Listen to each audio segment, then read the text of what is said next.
Every single year, without fail, it happens. Someone walks into the office on a Monday morning, coffee in hand, and asks, "Did you see the game last night?"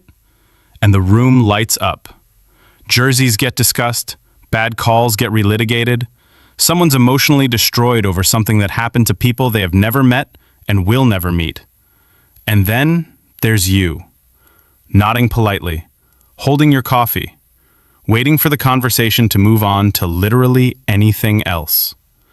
Not because you're trying to be difficult, not because you think you're better than anyone, but because something about the whole thing just doesn't land. The excitement, the heartbreak, the 3 hours of collective screaming at a television, none of it triggers what it seems to trigger in everyone else. And at some point, you started wondering if something was quietly wrong with you. Nothing is wrong with you, but something is genuinely different. And once you understand what that is, you'll never feel out of place in that Monday morning conversation again. Let's start with why sports obsession exists in the first place.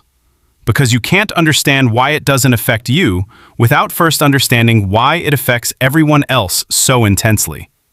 Humans are tribal by design. For most of our evolutionary history, belonging to a group wasn't a social preference, it was a survival requirement. Your tribe protected you, fed you, kept you alive through winters and predators, and everything the ancient world threw at people. The brain didn't evolve to see the group as optional. It evolved to treat belonging as essential. And when that belonging is threatened, when your group loses, the brain responds with the same stress chemistry it would activate for a genuine threat. This is why grown adults cry over football. This is why someone who has never set foot on a court feels physical devastation when their team loses in the playoffs. Their brain is not being irrational. It is doing exactly what millions of years of evolution designed it to do. It genuinely cannot fully distinguish between "my tribe lost a territorial competition" and "11 strangers in matching shirts lost a game I watched from a couch." The emotional response is real because the circuitry is ancient. Sports also deliver something the brain finds almost impossible to resist: a continuous loop of uncertainty and resolution. Every play, every possession, every shot is a microcycle of anticipation, tension, and release. And that cycle drives dopamine in a pattern that neuroscientists describe as genuinely addictive. It's the same reward mechanism that makes gambling compelling, that makes scrolling endless.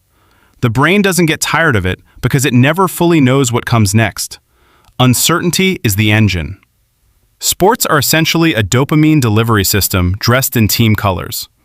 So that's the machinery behind sports obsession, and it is powerful, ancient, and deeply wired into human neuroscience. Which makes the next question even more interesting. Why doesn't it work on you? The most important thing to understand is this: the tribal circuitry, the dopamine loop, the emotional investment, none of it activates automatically. It has to be built. It requires a foundation of exposure, identity formation, and social reinforcement usually laid down during childhood. You watched the games with a parent who cared. The team became part of your family's emotional landscape. Your first experience of group belonging was in a room full of people wearing the same colors and feeling the same things at the same time. That's how the wire gets connected. For people who don't care about sports, that wire simply never got connected in the same way. Maybe sports weren't present in your household growing up. Maybe they were present, but nobody made them feel significant.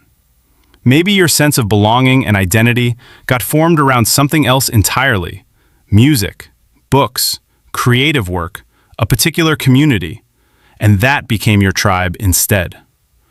The brain doesn't come preloaded with a sports module. It builds one if the right conditions exist.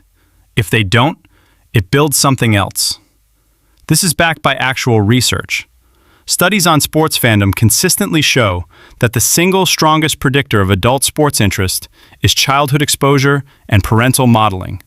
Not personality type, not gender, not geography. The fans were made, not born. Which means people who don't care about sports aren't missing something fundamental. They just had a different childhood architecture. But there's another layer here that goes beyond upbringing, and this is the part most people find genuinely surprising. People who don't care about sports often have what psychologists describe as a lower need for vicarious experience. They tend to find more satisfaction in direct participation than in observation. The emotional investment that a sports fan channels into watching someone else perform, that same emotional energy in a non-sports person tends to flow toward things where they are the one doing, building, creating, deciding. Their brain's reward system responds more to personal agency than to collective spectatorship. This isn't superiority, it's wiring. Some nervous systems get a powerful hit from shared emotional experience, the crowd, the collective gasp, the room erupting together. Other nervous systems find that same experience either flat or actively draining. They need to be inside the thing, not watching it. And no amount of social pressure changes that calculus, because it's not a choice. It's how the reward system was built. There's also research suggesting that people who don't follow sports tend to score lower on what psychologists call in-group bias, the automatic tendency to favor your group and view the opposing group with suspicion. Sports fandom runs almost entirely on in-group bias. My team is good. Their team is bad. My city against yours. Us against them. For people whose brains aren't strongly wired for tribal division, that entire emotional structure can feel not just uninteresting, but genuinely puzzling. The intensity of feeling toward people you've never met, based entirely on which jersey they're wearing, reads as disproportionate, because for their nervous system, it is. Now here's what nobody talks about, but absolutely should. Not caring about sports comes with a specific kind of social tax, and it's worth naming it honestly. When you tell someone who cares deeply about sports that you don't follow it, you are, without intending to, opting out of one of the most widely shared social bonding rituals in existence. Sports is small talk that doesn't feel like small talk to people who love it. It's a language that a huge portion of the population uses to connect, to feel understood, to build trust quickly with strangers. When you don't speak that language, some people experience it not as a neutral difference, but as a subtle rejection, like you've declined the handshake. That's why the reaction can sometimes feel weirdly personal. The person who says, "How do you not care about sports?" with genuine bewilderment isn't usually judging you. They're experiencing a small confusion that their brain interprets as social distance. Because for them, sports is a bridge. And you just told them you don't use bridges. Understanding this doesn't mean you have to fake enthusiasm you don't feel, but it does mean the Monday morning conversation makes a lot more sense. It was never really about the game. So what does it actually mean about you, the person who has sat through 1,000 sports conversations waiting for the topic to change? It means your sense of belonging doesn't come from a scoreboard. It means your brain doesn't need to attach itself to a team's performance to feel connected to something larger. It means you probably build identity and community through things that feel more personal, more direct, more within your own control. That's not isolation. That's a different architecture for the same fundamental human need. And here's the thing about architecture. Different structures can hold the same weight. The need to belong, to feel part of something, to share experiences with people who get it. You have that need too.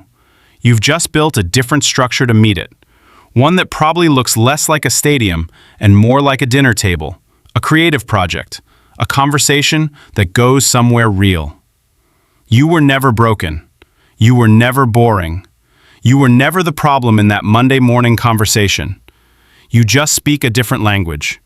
And the right people, your people, will never ask you to translate.